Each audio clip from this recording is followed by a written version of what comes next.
Sometimes when a soul is about to incarnate or is about to be born, they're able to send a message to the family, which is usually the mother, by appearing in a dream or some other form of message, signalling to them that they will be shortly arriving.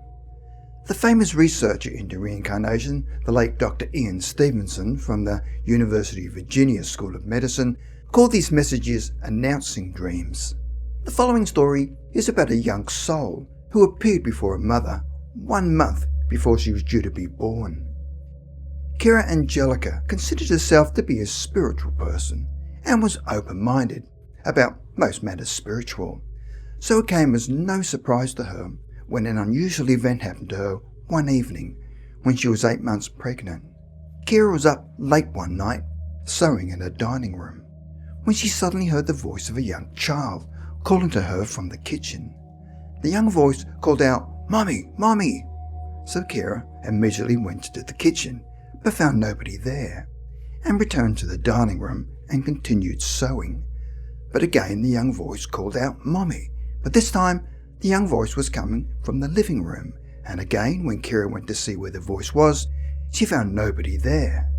Kira then returned to the dining room and continued sewing.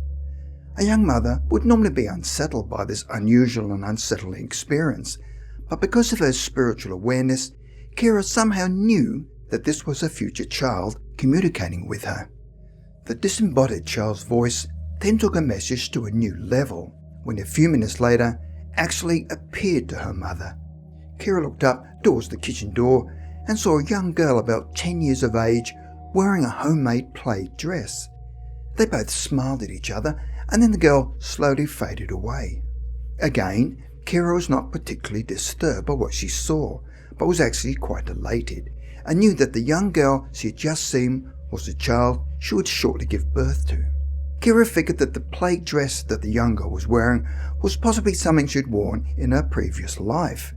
Kira gave birth to a baby girl on September the 24th, 2010, and called her Dorothy. As time passed, Kira would find that Dorothy loved to entertain before she'd learned to utter a single word, and like most babies, was always jumping up and down in a cot, making everyone laugh. When Dorothy was only 3.5, she was in a musical with many other children at different ages, and showed a natural talent and stage presence, so much so that other parents started filming her. Dorothy loved to wear bright clothing and was talkative, bubbly, and a natural entertainer, and was extremely popular amongst other children. Dorothy's music teacher told Kira that her daughter has perfect pitch, which is a rare ability of a person to identify or recreate a given musical note without the benefit of a reference tone. As Dorothy grew older, Kira had no doubt that the vision of the girl who appeared to her a few years earlier was Dorothy, and decided it was time to discuss with Dorothy the young soul that had appeared to her one night wearing a plaid dress, shortly before she was born. Kira believed Dorothy was old enough to learn how to meditate, and after learning, Dorothy decided to practice for herself, and believed she might be able to find out who the young girl was that appeared in front of her mother. Dorothy was a fast learner, and had no doubt acquired her mother's spiritual abilities, and it was not long before she was able to obtain information as to the previous life of the young girl in her mother's vision. Every time Dorothy offered information about the past life, Kira kept meticulous notes, even though Kira felt that at this early stage of meditating, what she said may have been her daughter's vivid imagination.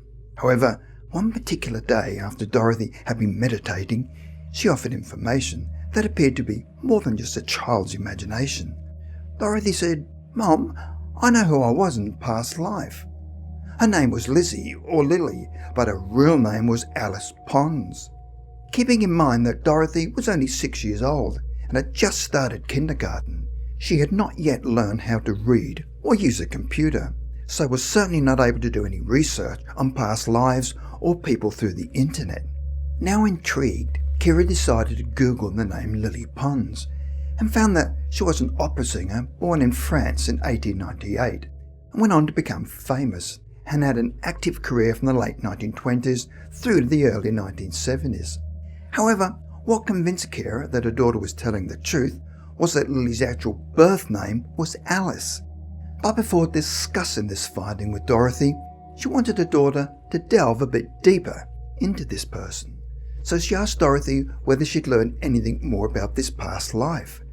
Dorothy then said, her husband's name was Cosliams, and they had many pets, and that Lily played the piano and loved to sing, and became a professional singer at 22. Dorothy also said that she had a music room in her house and loved nature, especially wild cats and bird singing. Later, Dorothy would complain of painful stomach aches, and she said she started to get them when they spoke about her past life. Dorothy said that it felt like a bad stomach from her past life and it made her sad. Then one night during one of her painful episodes said, "I know what Lily Pons died from, Mum. It was a bad stomach ache." Fortunately for Dorothy, after finding out how Lily died, it was the last stomach ache she had.